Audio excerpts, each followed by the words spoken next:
বিভিন্ন জায়গায় এটিকে বলা হয়ে থাকে কলার মোচা, এটাকে থোর বলা হয়। এর যে গুণাগুণ, এর যে বৈশিষ্ট্য, এর যে উপকারিতা আপনারা জানলে অবাক হবেন। কেননা এতে যেমন পুষ্টি, অপরদিকে রোগ প্রতিরোধের জন্য এটি খুবই কার্যকারী ভূমিকা পালন করে থাকে। যাদের আমরা বলে থাকি ন্যাচারাল বা প্রাকৃতিক আপনারা খাবার খেতে চান, কীটনাশক মুক্ত খাবার খেতে চান, তাদের জন্য এই মোচা পুষ্টিগুণ জানলে আপনি আরও অবাক হবেন। এতে কোনো প্রকার কীটনাশক প্রয়োগ হয় না। কলার থোর বা মোচার উপকার জানলে আপনি অবাক হবেন বা বিস্মিত হবেন। বাংলাদেশের প্রতিটা মানুষই প্রায় 90% তারা কিন্তু অসুস্থ হচ্ছে। কী কারণে তারা অসুস্থ হচ্ছে?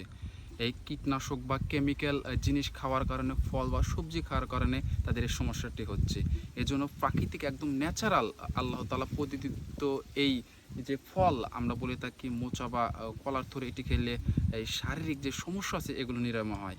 অপরদিকে এটির যে বর্তমান বাজার চাহিদা, এটি ৩০ থেকে ৫০ টাকার ভিতরেই বিক্রি করে থাকে। অপরদিকে এই যে কলা গাছের আরেকটি আপনার বিষয় জানবেন বা জানলে অবাক হবেন, এর যে কান্দাল, এই কান্দালও কিন্তু প্রচুর পরিমাণ বাংলাদেশের চাহিদা। যেমন পুষ্টিগুণে ভরপুর, অপরদিকে এর বাজারে মূল্য প্রচুর। এতে আয়রন রয়েছে। আমরা আপনাদের জানিয়ে দিই বা বলছি, এই ন্যাচারাল জাতীয় খাবার যখন আপনি খাবেন, আপনার শরীরের যে রোগ প্রতিরোধ ক্ষমতা দিন দিন হ্রাস পাচ্ছে। কী কারণে হ্রাস পাচ্ছে? এই কেমিক্যালযুক্ত খাবার খাওয়ার কারণে।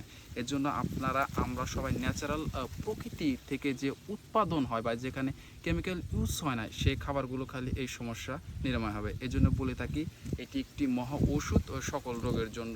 কান্দাল অথবা এই কলা গাছের এই আমরা বলে থাকি মোচা অথবা কলা গাছের থোর খুবই গুরুত্বপূর্ণ মানব জাতির জন্য।